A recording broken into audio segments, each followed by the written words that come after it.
You are having one of those nights when everything feels heavier than it should. Maybe something happened at work, you received news you were not ready for, or you have simply spent the entire day holding yourself together. Now that you are finally alone, you can feel how close you are to falling apart. They hear it in your voice and, after a moment, ask, "Do you want me to come over?" You do. You want them beside you on the couch, not necessarily to fix anything, but simply so you do not have to carry the whole evening by yourself. Instead of saying that, you answer, "You don't have to come. I'll be okay." They pause, perhaps waiting to make sure, and then say, "All right, call me if you need anything." The conversation ends, and almost immediately, another sentence begins forming in your mind. If they really wanted to be here, they would have come anyway. From the outside, "You don't have to come" sounds considerate. You know they are tired, and you do not want to interrupt their plans, make them drive across town, or turn your difficult evening into their responsibility. Sometimes that is genuinely what the sentence means. But sometimes it is doing something more complicated. Sometimes it is an invitation and an escape route at the same time.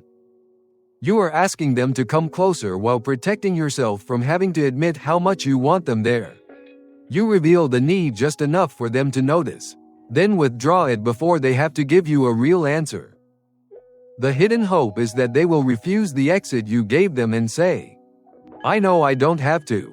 I'm coming because I want to." If they do, you get to feel chosen without ever having to risk asking directly.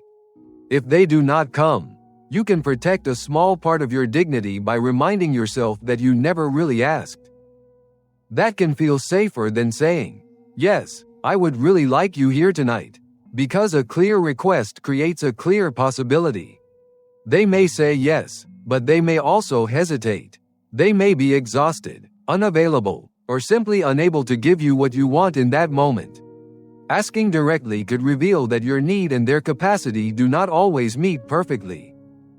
"You don't have to come" protects you from standing fully inside that uncertainty. Instead of saying what you want and waiting for an honest answer, you create a situation in which the other person must prove their love by seeing through the answer you gave them. The problem is that they cannot hear the sentence you kept inside.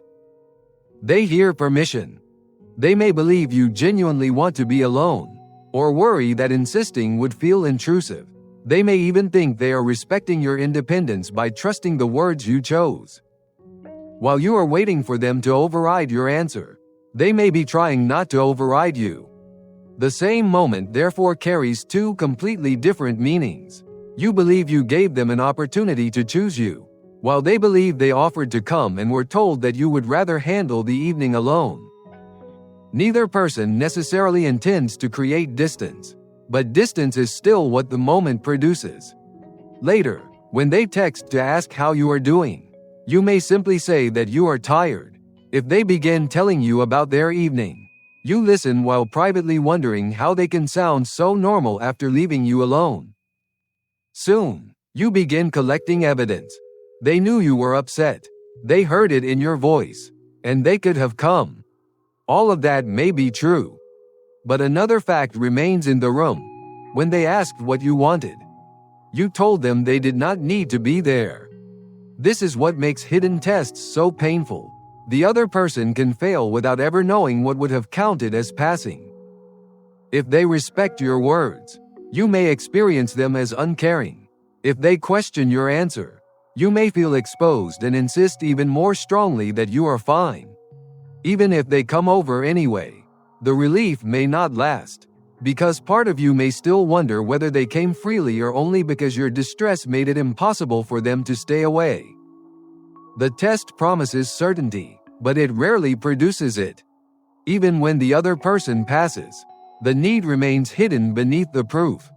When this pattern repeats, the relationship begins adapting to the information it actually receives. Your partner may stop offering as confidently because their offers are usually declined. And they may become uncertain about whether you want comfort, advice, space, or simply to be noticed. They may also begin taking "I'm fine" literally because every attempt to look beneath it seems to make you retreat further. Meanwhile, you experience their growing hesitation as evidence that they do not really want to be there. You become more indirect because they seem less responsive, while they become less responsive because your indirect answers have taught them that approaching may not be welcome. The protection begins creating the very loneliness it was meant to prevent. This does not mean that everyone who struggles to ask for support is secretly testing their partner. Sometimes people become indirect because the relationship has given them real reasons to be careful. Perhaps your needs have repeatedly been treated as interruptions. Maybe every request is met with a sigh, a reminder of how busy the other person is, or some form of punishment for accepting the help they offered. In a relationship like that, your hesitation is not only an internal pattern, it is also information about how care is being offered and what it costs you to receive it. Being more direct does not mean explaining yourself forever to someone who consistently refuses to respond with care. But when the other person has shown a genuine willingness to be there, and you still feel compelled to release them before they can choose, the sentence may be protecting you from more than inconveniencing them. It may be protecting you from the vulnerability of letting your need become visible. Needing another person can feel like handing them power. Once they know their presence matters, they can disappoint you, say no, arrive reluctantly, or discover that the capable and composed version of you is not the only version that exists. So you try to preserve control by making yourself optional before they have the chance to make you feel optional. You tell them to go have fun, not to worry about you, and not to change their plans. You promise that you will figure it out, even when a quieter part of you is asking, "Will you choose me even after I make it easy not to?" There is nothing wrong with wanting to feel chosen. Most people want to know that their presence matters enough for someone to make an effort.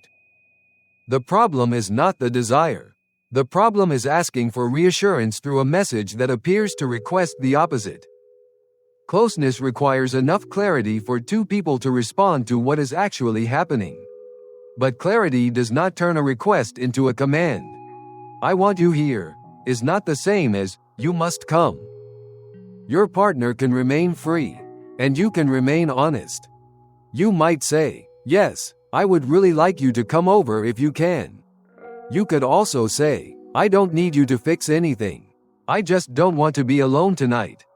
Or, if you want to name the conflict itself, you might say, "My first instinct is to tell you not to come because I'm afraid of feeling demanding. But the honest answer is that I would like you here." These sentences do something the hidden test cannot do. They give the other person usable information. If they come, you know they are responding to a need you actually expressed, rather than a feeling they happen to decode correctly. If they cannot come, the disappointment may be more immediate, but it is also more honest. You can then ask what they are able to offer instead. Perhaps they can call again in an hour, stay on the phone while you make something to eat, or come over the following morning. You can also begin to notice whether this is one difficult night or part of a larger pattern. Over time, you learn whether the relationship has room for your needs without requiring either person to pretend. A clear request does not guarantee the answer you want. It gives you something more useful than a guarantee. A real answer. That answer may reveal care, limitation, incompatibility, effort, avoidance, or the need for a different conversation. At least you are responding to what is actually happening between you, rather than asking the other person to navigate a door you opened and closed at the same time. The next time they ask whether you want them to come, notice the moment just before you say, "You don't have to." Ask yourself whether you are genuinely releasing them or quietly hoping they will refuse to leave. You do not need to make a dramatic confession. You only need to let the true answer remain visible long enough for them to hear it. "Yes, I want you here."